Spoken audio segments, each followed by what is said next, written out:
Bismillahirrahmanirrahim. Assalamualaikum warahmatullahi wabarakatuh. Puji dan syukur marilah kita panjatkan kepada Allah Subhanahu wa Ta'ala karena atas rahmat dan karunia kita dapat berkumpul di room meeting ini untuk melaksanakan presentasi.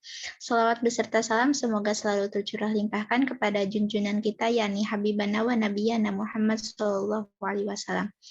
Sebelumnya perkenalkan kami dari kelompok 4 yang beranggotakan Alma Siti Jahra dengan MPM 204102080, Fitri Dwi Fauzia dengan MPM 204102073, Sifa Khairunisa dengan MPM 204102088, Wafik Nur Haliza dengan MPM 204102085, dan yang terakhir Wida Andayani dengan MPM 204102082.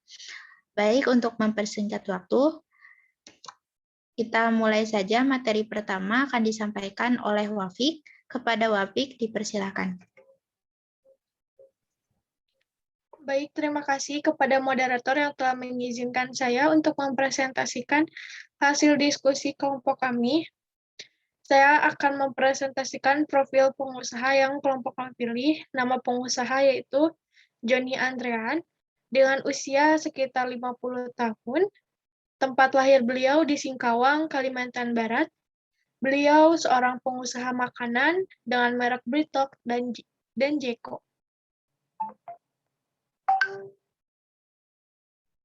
Slide selanjutnya. Awal karir beliau. Pada tahun 2003, beliau membeli hak waralaba toko roti Britok asal Singapura untuk dijual di Indonesia. Konsep penjualan beliau di Britok ditawarkan oleh Johnny mendesain gerai Britok yang ada di mall terbuka dan konsumen dapat melihat secara langsung proses pembuatan rotinya. Hasilnya, bisnis Britok yang dirintis Johnny di Indonesia laris manis. Hingga tahun 2007, ia berhasil membuka 35 jaringan dan terus berkembang sampai saat ini. Setelah beliau sukses dengan Britok, beliau mencoba merintis bisnis food and beverage, yaitu berbisnis donat Jeko yang didirikan oleh beliau pada bulan Juni tahun 2005. Berawal dari hobi yang sering traveling ke luar negeri, ia merasa donat yang biasa dijual di mall memiliki kelemahan dan juga kurang dalam menjaga kualitasnya, hingga ia kemudian bermimpi untuk dapat membuat donat yang lembut dan enak di lidah orang Indonesia. Dalam konsep penyajiannya, ia mempelajari dari negara Eropa. Kemudian untuk urusan display, ia adopsi dari Jepang, bahkan bahan-bahan untuk donat Jeko. Sebagian ia impor langsung, seperti coklat dari Belgia, susu dari Selandia, dan biji kopi dari Costa Rica atau Italia. Sekian presentasi dari saya kembalikan kepada moderator.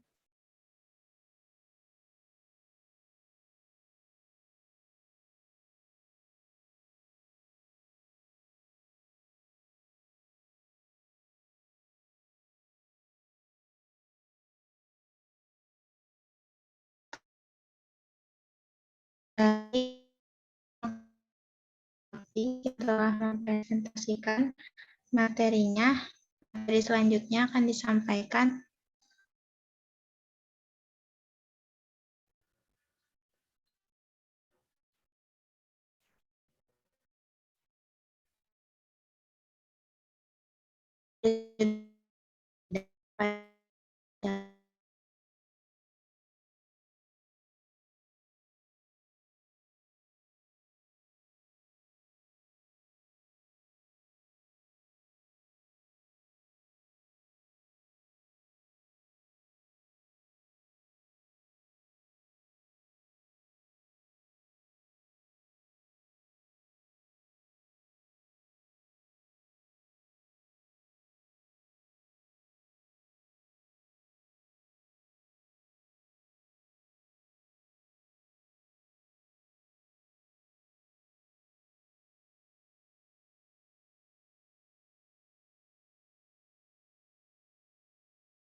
Materi selanjutnya akan disampaikan oleh Alma. Kepada Alma dipersilahkan.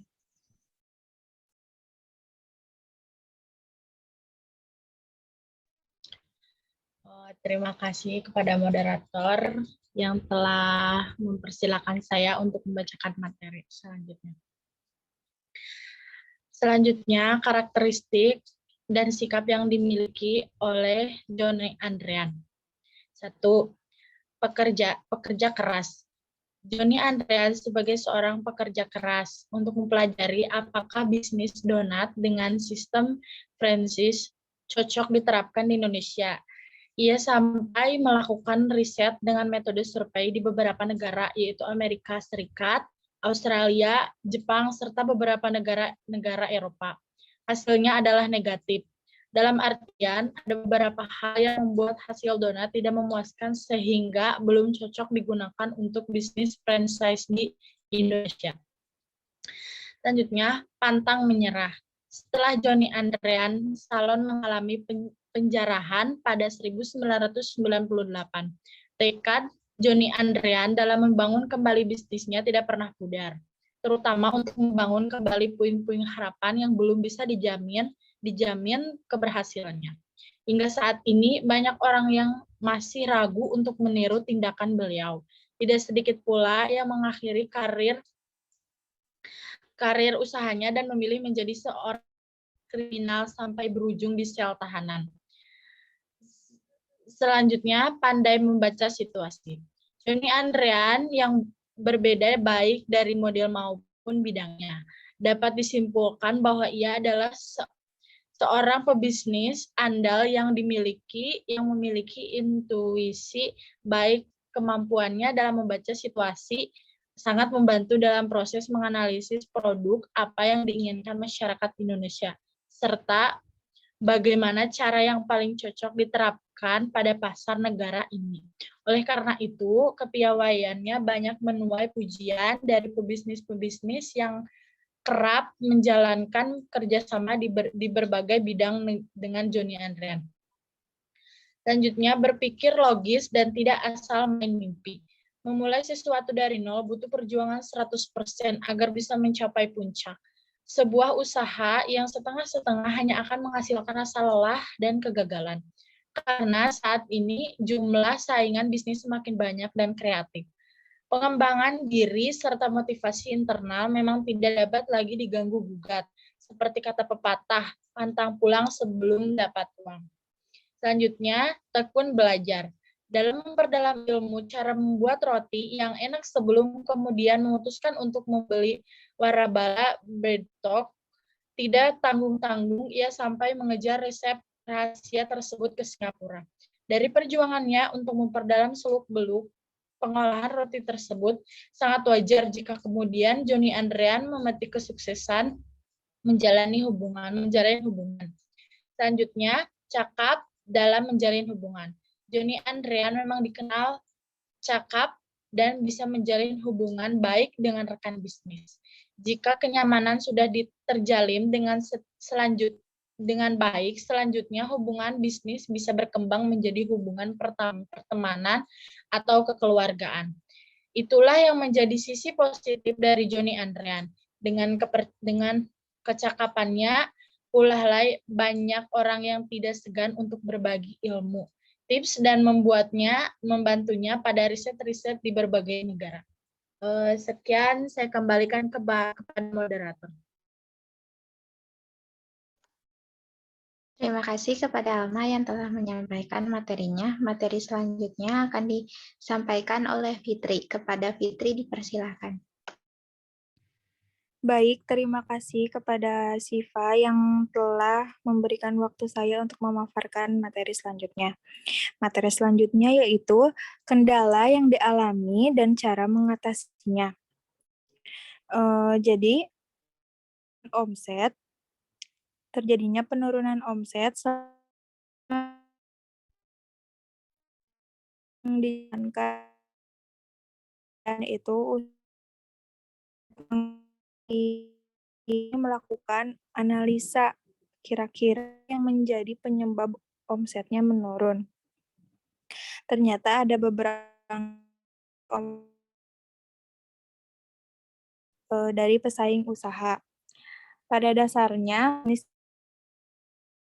rekomendasinya, Jeko selalu memberikan suatu pembeda dalam produknya yang sekiranya bisa mempengaruhi konsumen melakukan keputusan pembelian terlihat dari persepsi konsumen terhadap suatu produk.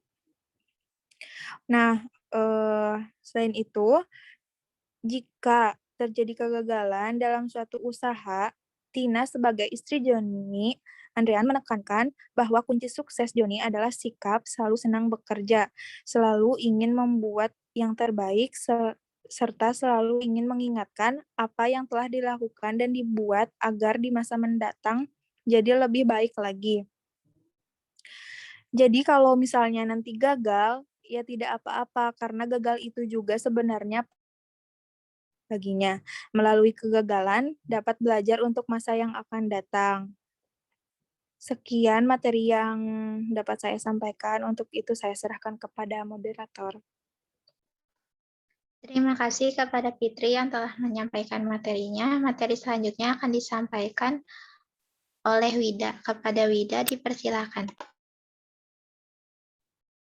Baiklah, terima kasih kepada moderator yang telah mempersilakan saya. Selanjutnya yaitu strategi pemasaran atau strategi pengembangan usaha. Yang pertama ialah citra merek. Merek donat ini menyasar market menengah ke atas dengan gaya hidup yang dinamis, muda, dan modern, ingin kenyamanan, royal, dan mementingkan kualitas. Dengan adanya merek, orang akan tertarik untuk membeli suatu produk karena sudah dipastikan kualitas pada produk tersebut. Yang selanjutnya yaitu membuka outlet di pusat perbelanjaan. Dengan membuka outlet di berbagai daerah, mampu mengenalkan dan mengembangkan usahanya. Terlebih, outlet di pusat perbelanjaan tentunya menjadi tujuan banyak orang yang akan berbelanja. Selanjutnya yaitu desain gerai. Gerai-gerai Jeko dibekali dengan sofa-sofa yang nyaman, ambience yang nyaman, serta mewah yang diciptakan melalui pengaturan lampu dan tata letak ruang menampilkan suasana ala kafe. Selanjutnya yaitu media promosi. Jeko memiliki website khusus yang menyediakan di dalamnya konten yang lengkap untuk menjawab rasa penasaran para konsumen serta desain yang menarik, menggunakan Twitter sebagai media promosi yang sangat inovatif dan praktis. Selanjutnya yaitu varian produk. Aneka varian rasa dihadirkan melalui bahan-bahan topping yang premium. Dengan begitu, bukan hanya menghadirkan donat lezat, namun juga memberikan banyak pilihan rasa, tak sekedar rasa klasik seperti coklat, namun juga rasa yang asing di lidah Indonesia. Dengan varian rasa yang banyak akan menjamin pelanggan tak akan bosan.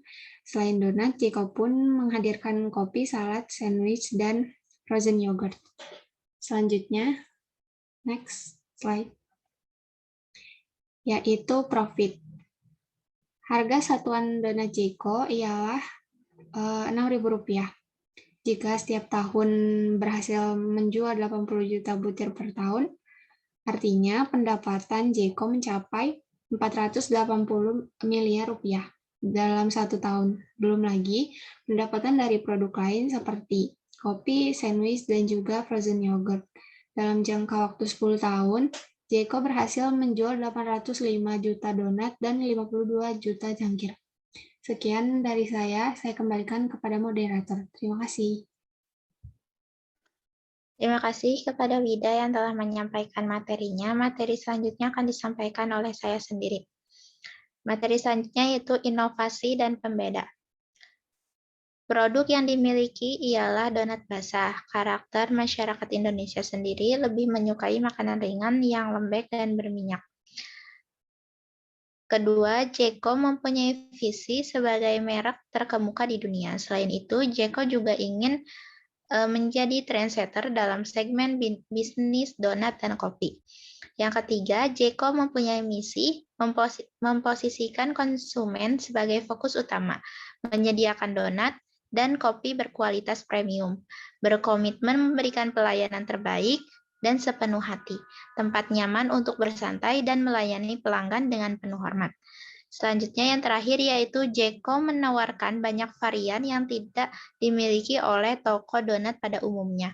Dengan tekstur lebih lembut dan manis, Jeko juga menawarkan menu kopi berbahan dasar biji kopi pilihan dari Italia dan Indonesia seperti Sumatera, Sulawesi, dan Jawa. Selain itu, menu lain yang ditawarkan seperti sandwich dan yogurt yang bisa dinikmati oleh konsumen di setiap gerai.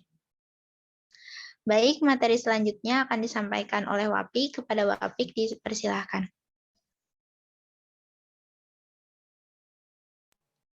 Baik, terima kasih kepada moderator yang telah mempersilahkan saya.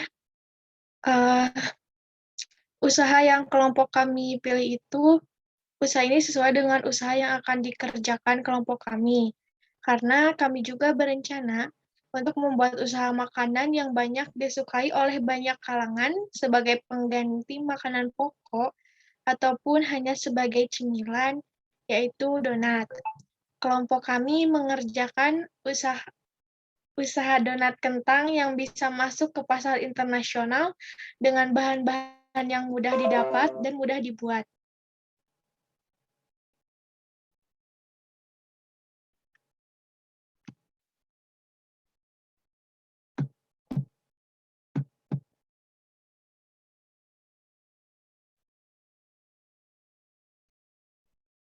Alasan dalam mengembangkan usaha yaitu alasan memilih usaha tersebut untuk dikembangkan karena selain produk yang banyak disukai oleh banyak kalangan, usaha tersebut berpeluang memiliki profit yang cukup bagus dan dapat mudah untuk cepat berkembang. Sekian dari saya kembalikan kepada moderator. Terima kasih kepada Wafik yang telah menyampaikan materinya. Selanjutnya, materi selanjutnya akan disampaikan oleh Wida. Kepada Wida, dipersilahkan. Baik, terima kasih kepada moderator. Selanjutnya, pengusaha sukses lain di bidang yang sama. Pengusaha donat sukses lainnya selain Johnny Andrean dari Donut Jeko ialah William Rosenberg dari Dunkin Donuts yang merupakan pengusaha luar negeri atau internasional. Selanjutnya,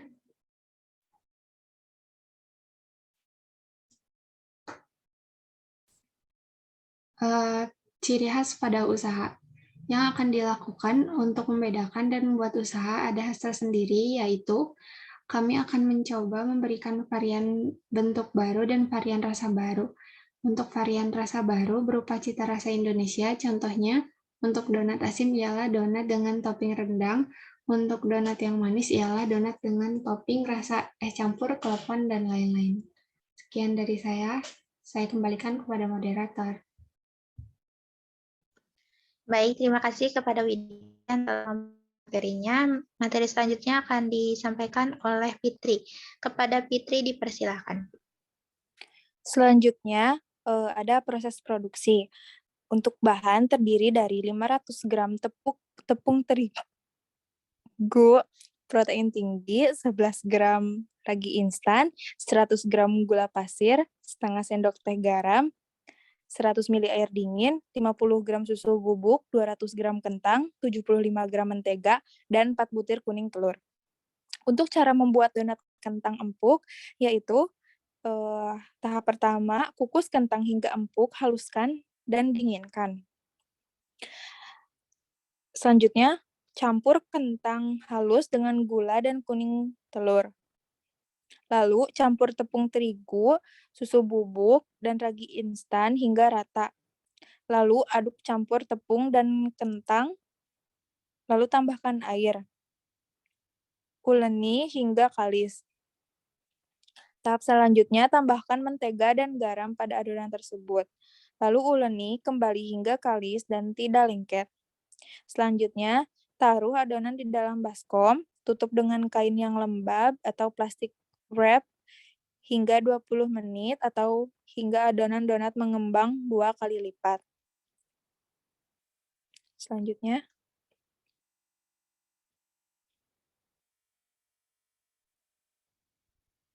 terima kasih kepada moderator yang telah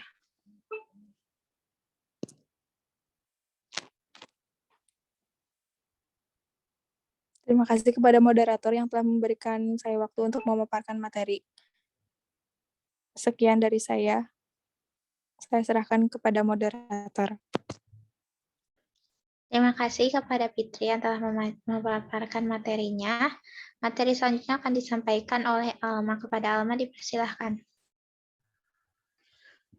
Terima kasih kepada moderator yang telah mempersilahkan saya untuk membacakan materi selanjutnya. Materi selanjutnya ada proses penjualan. Proses penjualan terbagi ke dalam 5 bagian. 1. Temukan resep yang paling pas. 2. Pilih nama donat kentang yang mudah diingat. 3. Membuat logo donat kentang yang unik dan menarik. 4. Menyiapkan list rasa dan topping yang enak untuk donat tersebut. 5. Mempersiapkan alat sesuai budget. Untuk sementara. Terima kasih, sekian. Saya kembalikan kepada moderator. Terima kasih kepada Alma yang telah memaparkan materinya. Materi selanjutnya akan disampaikan oleh saya sendiri. Yang materi terakhir yaitu proses meniru, memperbaiki, dan menyempurnakan usaha. Dalam hal ini, membuat donat dengan berbagai varian rasa topping. Donat Jeko ialah donat dengan bahan pada umumnya. Donat yang dikerjakan kelompok kami ialah donat dengan tambahan kentang yang menjadi ciri khasnya. Untuk menyempurnakan rasa dan tampilan donat menggunakan topping berbagai varian cita rasa lokal. Sekian presentasi dari kelompok kami. Mohon maaf bila ada kesalahan dan kekurangan. Wabillahi taufiq wal hidayah. Wassalamualaikum warahmatullahi wabarakatuh.